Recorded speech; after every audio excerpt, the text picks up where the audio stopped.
Hello my Vikings, welcome back to the channel. Today on Let's Paint we are going to paint some Chaos Raptoryx for the Warcry battle set.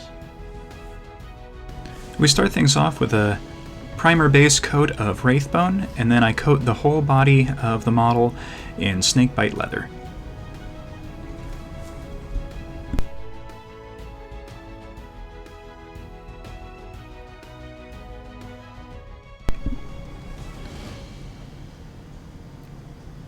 This will help give the model kind of a dark leathery appearance once it's done. And I got the idea for painting these from a book that I read not too long ago, where they had a creature they used for food that they described as hell chickens. And I thought the concept was a little amusing and wanted to see if I could paint something that would be similar to it, but not a complete copy.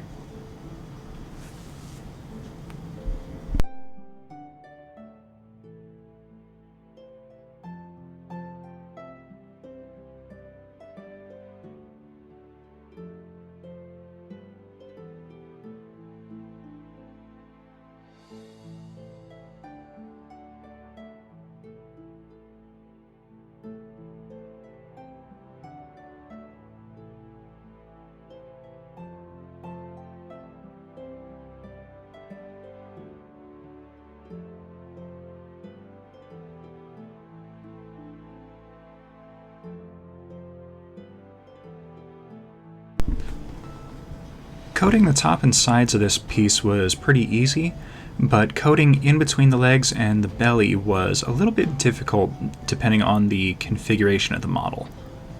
So if you're having trouble, I recommend painting the model as much as you can before gluing it to the base, and that should be a lot easier.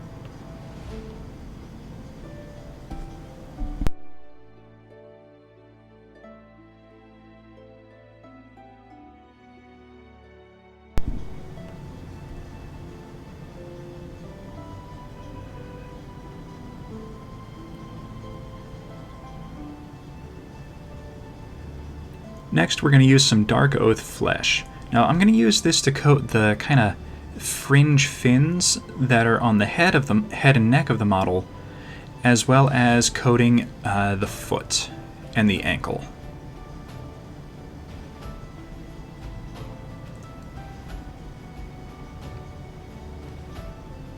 Now, to start with, this will look a little bit out of place, but once we do a wash, it really ties the whole model together.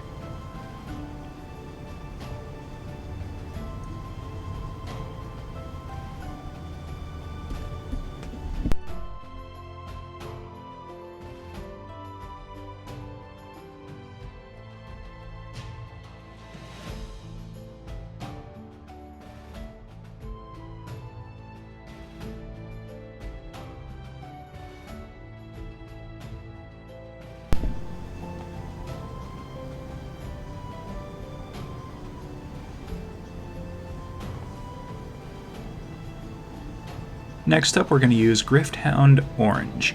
Now, this is going to be used to paint the fringe on the belly as well as the back of the neck, and then we're also going to use it to paint a stripe down the spine on both sides of the spinal spikes.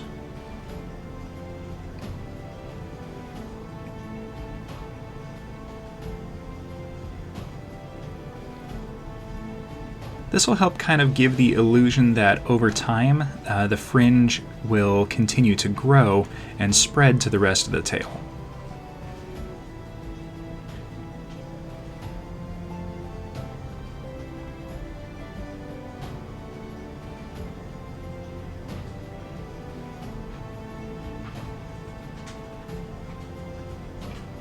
Next up, we're going to use a kalin green for the wings.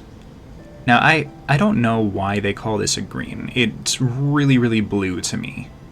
But it looks really nice, especially as a contrast paint. It really gives a nice shadowed effect without having to use a wash right away. So I thought it would be a nice touch to give a little bit of contrasting color to the model without being ridiculously different. And you'll see what I mean once we do a wash and a dry brush.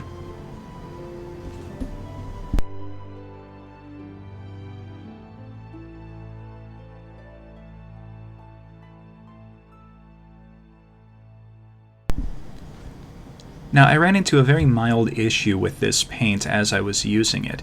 There were some areas I had to go over a couple of times just to get the paint to stick to some of the areas of the wings. It was a strong reminder that when you're using some of the contrast paints, you really have to vigorously shake up the paint pot, otherwise it doesn't quite mix right, and when that happens, you'll either get some blotchy coloration or it just won't quite stick to the model. So really shake up the paint before you use it. It'll save you so much time in the long run. And it'll also help maintain a consistent color as you use that paint for various models.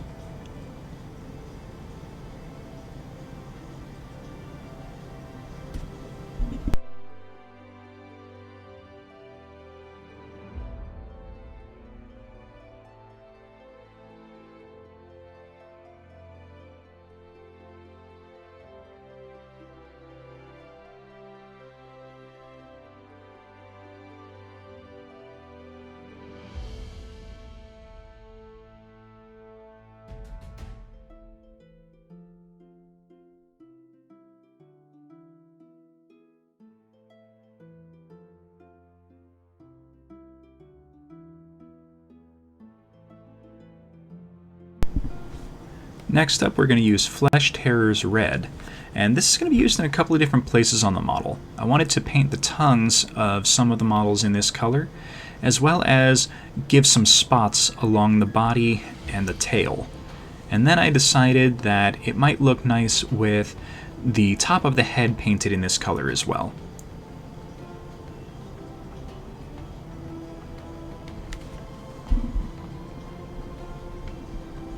And the spots just kind of help tie into that hell chicken theme that I was trying to go for.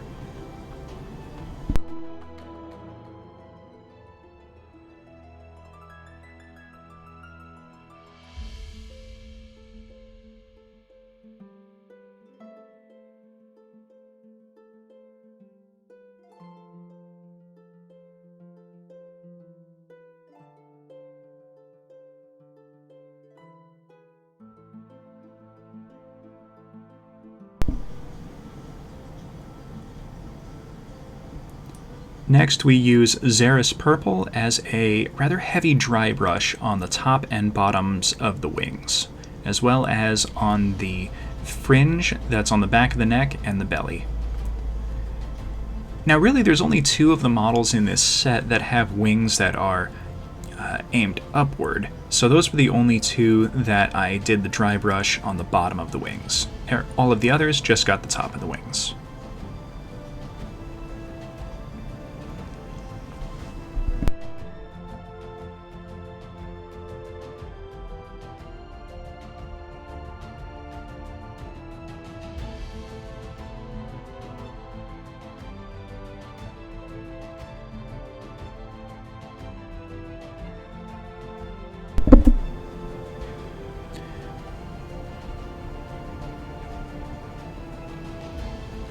Next, we do a second coating down the tail and the spine of the Gryph-hound orange. This will help this color to really show through a little bit when we do the wash.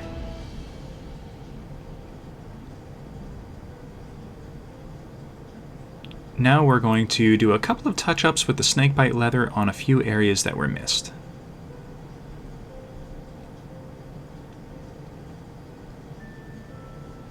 And now we're going to use Morghast Bone on the spikes that are coming out of the tail, the wings, and all of the tips of the claws on the feet.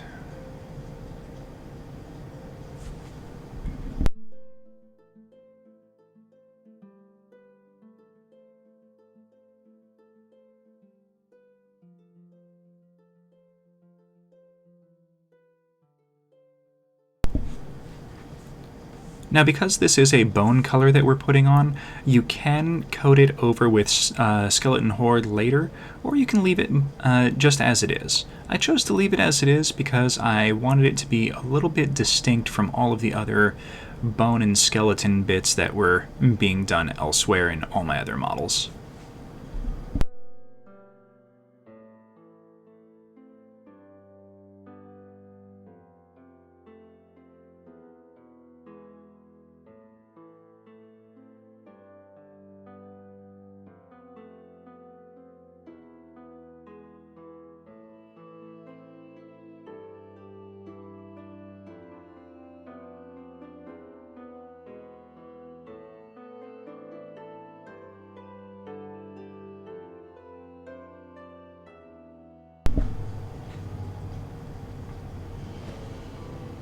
And now we're going to use Retributor armor on some very select areas.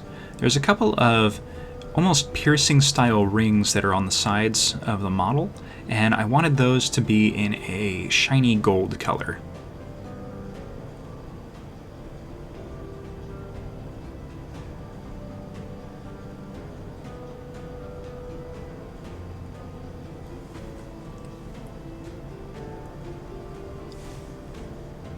And now we're going to use Kellyanne green shade to coat the whole model except for the wings. The wings are going to get a different shade.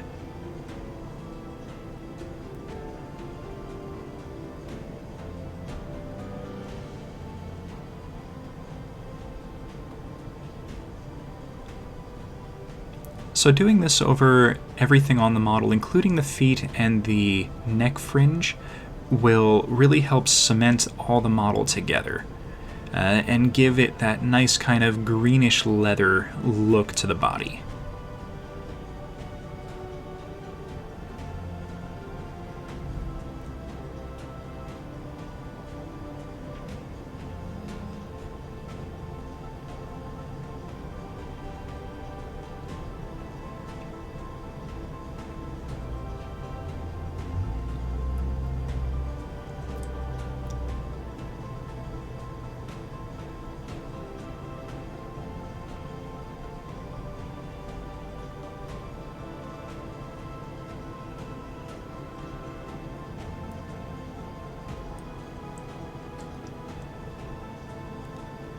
And finally, the wings get a coating with Athonian camo shade.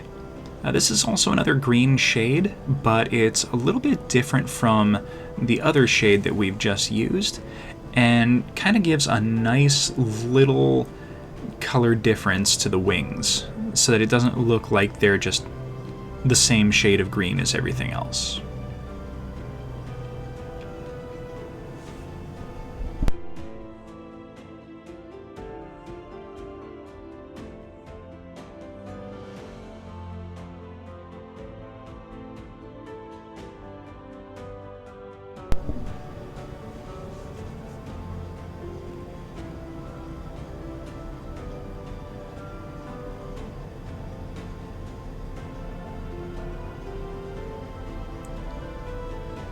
And finally, we finish it up with a skeleton horde on the two models that have a couple of skulls on their base, and basilicanum gray on the other four because they've got a little bit of stonework on the base.